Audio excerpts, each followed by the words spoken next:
Coba bayangkan ini sejenak ya. Ada 34 kapal raksasa, semacam armada bayangan gitu, yang diam-diam menyelundupkan jutaan barel minyak. Tepat di bawah hidungnya militer paling canggih di dunia, ya kan? Bener banget. Dan di saat yang sama, di belahan dunia lain, ada pembawa acara TV yang lagi teriak-teriak adu mulut sama seorang politisi.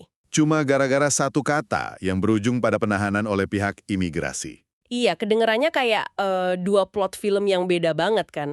Tapi hari ini di sesi bedah mendalam kita bakal melihat gimana teater politik tingkat tinggi ini, Ya, pertarungan ego geopolitik gitu. betul, dan perdebatan soal kebebasan berbicara di studio TV ternyata saling bertabrakan dengan keras dan pastinya punya konsekuensi di dunia nyata. Dan yang mengikat semua kekacauan ini, menurut saya, adalah satu tema besar. Maksudnya, apa yang sebenarnya terjadi kalau retorika keras atau sikap keras kepala para elit ini? Langsung nabrak realitas yang super kompleks. Ya, Halo, selamat datang di sesi kita kali ini. Buat Anda yang selalu haus informasi dan nggak puas cuma baca judul berita, Anda ada di tempat yang pas. misi kita hari ini cukup menantang ya. Sangat menantang. Kita bakal membedah transkrip dari acara Piers Morgan Uncensored. Ini bukan sekedar talk show biasa, tapi kayak arena gladiator buat para analis keamanan, jurnalis, dan influencer. Dan kita harus tegaskan di awal nih, materi yang kita bahas hari ini tuh sangat tajam, syarat dengan pandangan politik, baik sayap kanan maupun kiri. Ya, dan tugas kita di sini murni imparsial ya. Kita nggak memihak siapapun. Kita cuma mau membongkar argumen mereka supaya Anda sebagai pendengar bisa melihat gambaran utuhnya. Jadi, oke, mari kita bedah masalah ini. Mari kita mulai dari Timur Tengah. Spesifiknya, kebuntuan antara Amerika Serikat dan Iran di era pemerintahan Trump. Di atas kertas, ini kelihatan kayak jalan buntu yang emang disengaja. Maksudnya disengaja gimana tuh? Jadi, Trump itu memperpanjang gencatan senjata dengan Iran tanpa batas waktu yang jelas. Pada dasarnya, dia nunggu Iran datang bawa proposal. Oh, semacam wait and see gitu ya? Benar, tapi sementara Washington menunggu, dunia nyapa kan terus jalan. Amerika harus nanggung dampak ekonomi yang nggak main-main, sekitar 60 miliar dolar. Wow, 60 miliar. Itu gila sih. Terus inflasi juga naik kan? Ya, harga bahan bahkan nyentuh titik tertinggi dalam beberapa tahun terakhir saat itu. Kalau saya bayangin, ini tuh mirip banget sama permainan adun jali atau game of chicken gitu. Anda tahu kan, dua mobil ngebut ke arah satu sama lain? Dan nunggu siapa yang bakal banting setir duluan. Nah, iya. Bedanya, di versi geopolitik ini, kedua mobil sebenarnya udah kehabisan bensin. Mesinnya udah ngebul, tapi pengemudinya pada gengsi buat nginjak rem duluan. Takut kelihatan lemah di depan kamera ya. Saya suka analogi itu. Tapi, biar lebih akurat dengan realitas perangnya yang asimetris, kita ubah sedikit. Gimana tuh? Ini tuh game of chicken, di mana mobil yang satu adalah tank lapis baja punya AS, nah yang satunya lagi truk royot punya Iran. Oke, jomplang banget ya kekuatannya. Memang, tapi pengemudi truk royot ini tahu persis gimana cara ngancurin seluruh jalan raya yang lagi mereka lewati. Iran nggak membalas pakai militer tradisional. Oh iya, mereka menyerang kapal kan? 3 kapal komersial di Selat Hormuz. Tepat. Dan ini penting banget buat dipahami. Secara konvensional, AS dan Israel mungkin bisa menang mutlak lewat udara. Tapi Iran nggak main di ranah itu. Mereka mainin geografi mereka untuk mencekik ekonomi global. Benar banget. Dan analisis dari pakar keamanan Josh Rogan menyoroti satu hal yang menarik. Ada kesenjangan ekspektasi yang besar di sini. Kesenjangan ekspektasi dari pihak Amerika ya maksudnya. Iya, pemerintahan Trump masuk ke konflik ini dengan mikir, oh kita tekan aja ekonominya, pamerin kekuatan militer.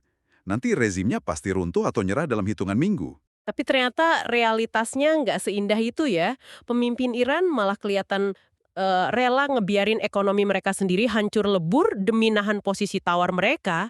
Betul. Mereka pada dasarnya lagi bertaruh. Mereka yakin rasa sakit ekonomi di dalam negeri AS, kayak inflasi tadi, bakal memaksa Presiden AS nyari jalan keluar lebih dulu dibanding mereka. Nah, ngomong-ngomong soal jalan keluar, disinilah bagian yang paling menarik. Gimana AS bisa mundur dari konflik ini tanpa kelihatan kalah? Semua fokusnya tiba-tiba menyempit ke satu objek, yaitu debu nuklir. Uranium Iran yang udah diperkaya sampai 60% itu kan? Iya, debu nuklir ini tiba-tiba jadi semacam piala suci buat mereka.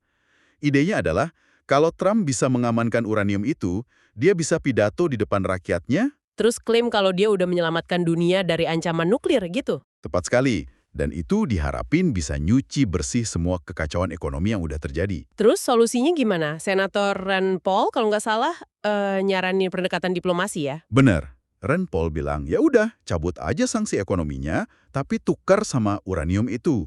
Dia bahkan ngebandingin situasinya sama Jepang di akhir Perang Dunia Kedua. Ah iya.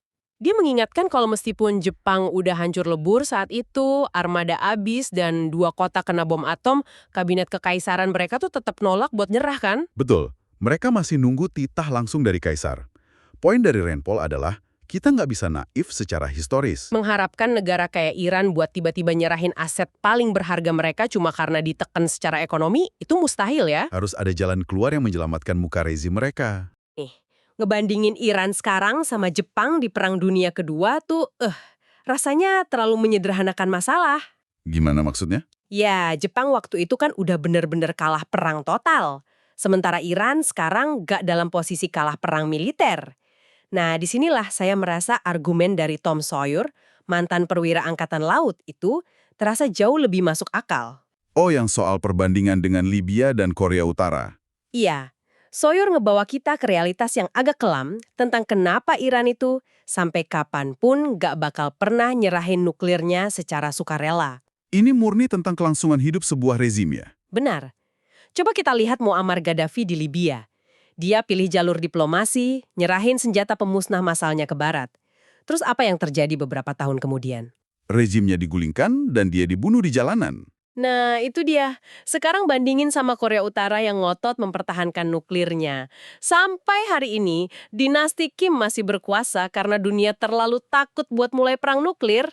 Jadi pelajarannya yang ditangkap Iran dari dua kasus itu sangat jelas ya? Pastinya, punya nuklir itu ibarat asuransi jiwa satu-satunya yang diakui dunia internasional. Dan karena itu juga muncul ide-ide yang menurut saya cukup gila. Ide soal pasukan khusus AS yang menyusup ke fasilitas bawah tanah Iran. Iya, maksud saya, ayolah, mengirim tentara nembus labirin bawah tanah yang dijaga pasukan elit Iran cuma buat ngambil tabung material nuklir yang super reaktif? Itu kedengarannya memang kayak plot film aksi Hollywood kelas B ya.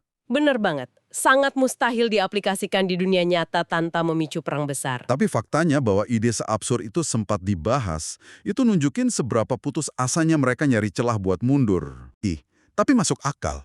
Dia bilang ujung-ujungnya mungkin bukan operasi militer dramatis. Tapi semacam kesepakatan rahasia di belakang layar.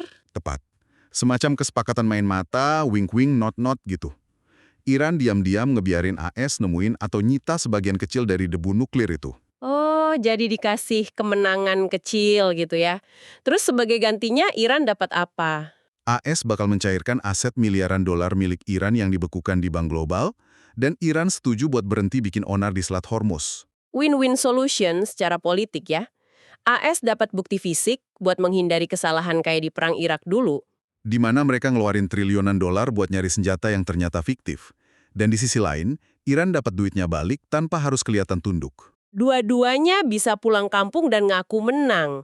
Tapi masalahnya nih, sementara elit-elit ini asyik main catur geopolitik, dunia nyata kita tuh lagi berdarah-darah. Efek dominonya nggak main-main ke ekonomi global. Bener banget. Di Eropa aja maskapai Lufthansa sampai ngebatalin puluhan ribu penerbangan karena pasokan bahan bakar jet terganggu. Belum lagi negara-negara teluk yang industri pariwisatanya tiba-tiba mati suri karena ancaman rudal. Terus ada laporan dari Financial Times yang dibahas Ana Kasparian. Ingat soal 34 kapal armada bayangan Iran tadi? Ah iya, kapal-kapal yang berhasil menghindari blokade AS itu. Betul. Ini jadi bukti nyata kalau sanksi ekonomi itu nggak pernah benar-benar menghentikan sebuah rezim. Mereka cuma bergeser dan menciptakan pasar gelap yang baru. Dan ironisnya, pukulan terkeras dari sanksi itu justru kerasa di dalam negeri AS sendiri. Nah, ini poin pentingnya. Gimana krisis global di lautan sana bisa memicu kemarahan di level domestik? Ya, mekanismenya sederhana kan? Pasokan minyak terganggu, biaya logistik meroket. Biaya logistik naik, otomatis harga barang ikut melambung. Clay Travis ngasih contoh yang sangat relatable tuh.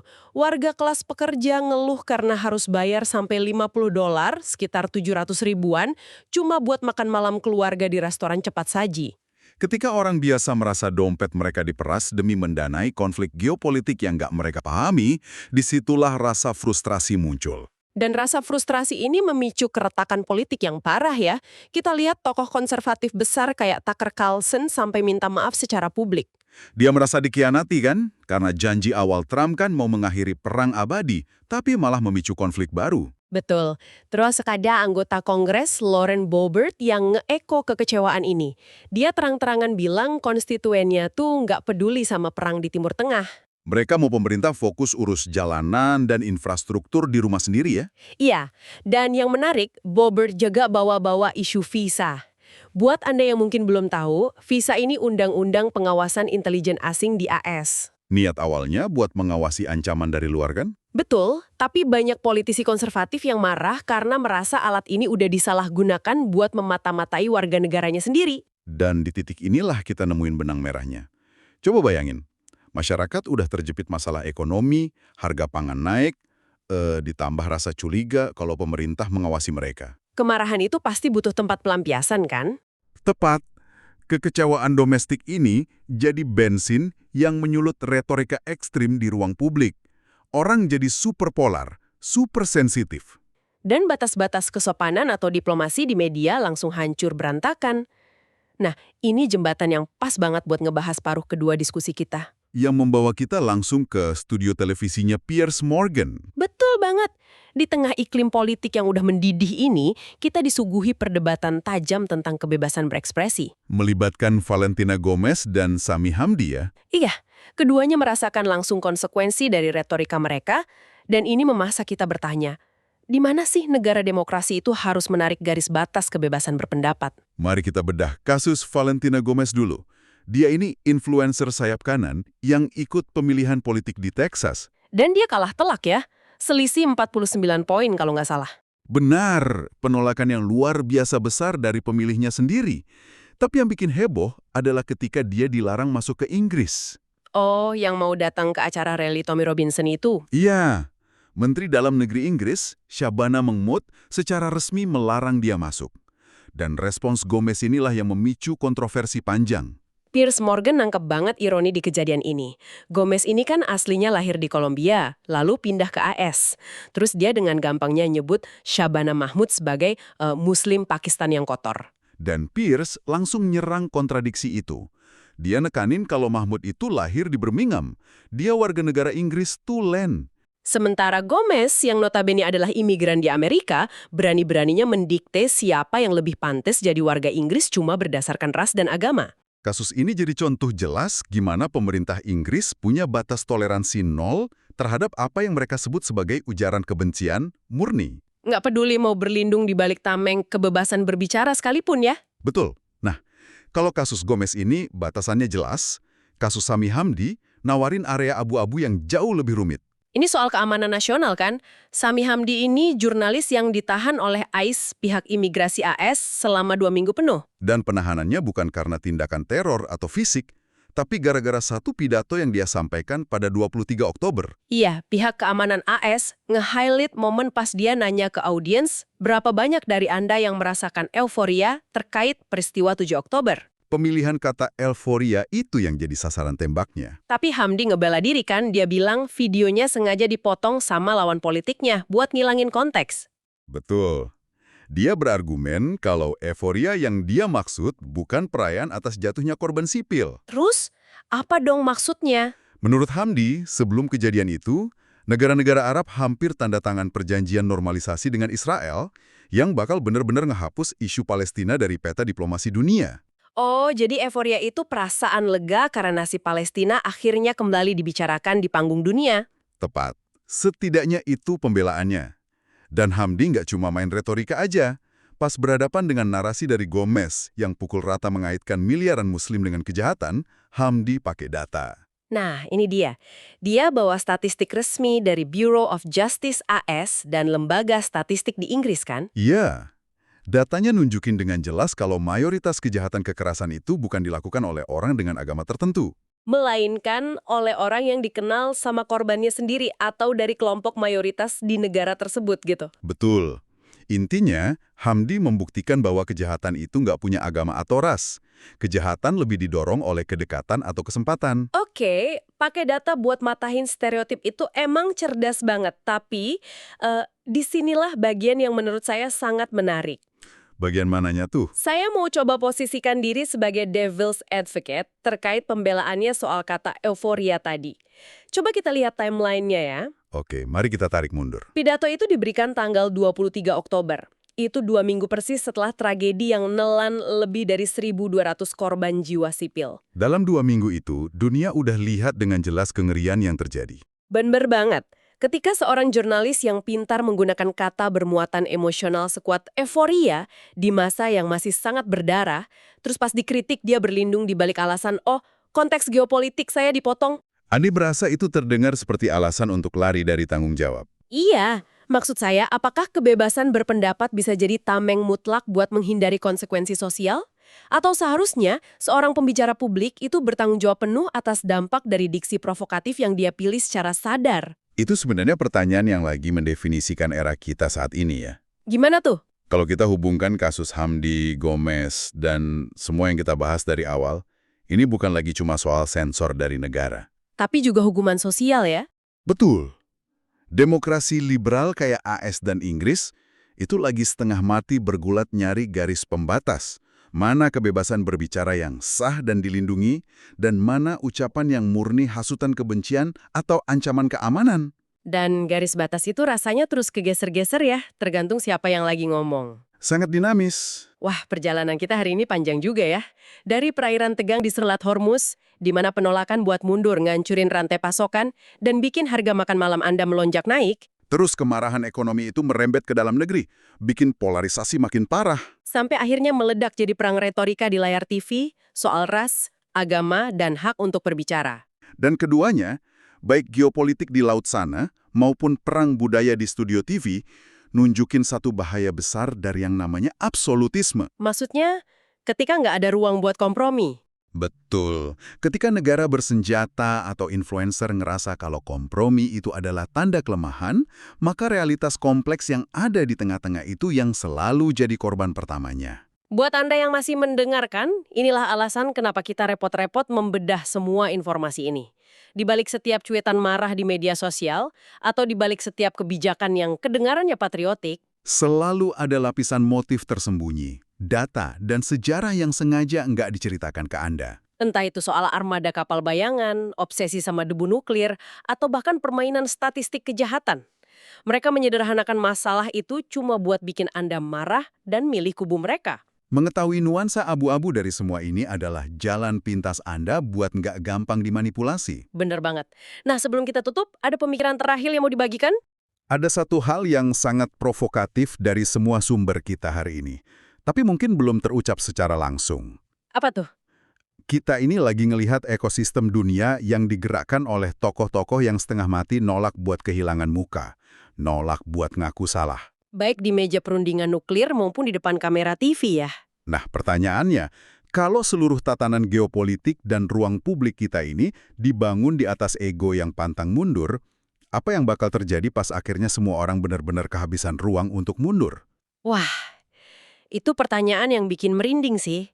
Karena jujur aja, kalau udah nggak ada ruang buat mundur, kita lah warga biasa yang beli bahan bakar, yang ke pasar, yang hidup bertetangga, yang bakal ngelasain benturan paling keras. Kita yang akan bayar harganya. Bekerja di balik layar bukan cuma sekedar nerima apa yang disajikan di depan mata.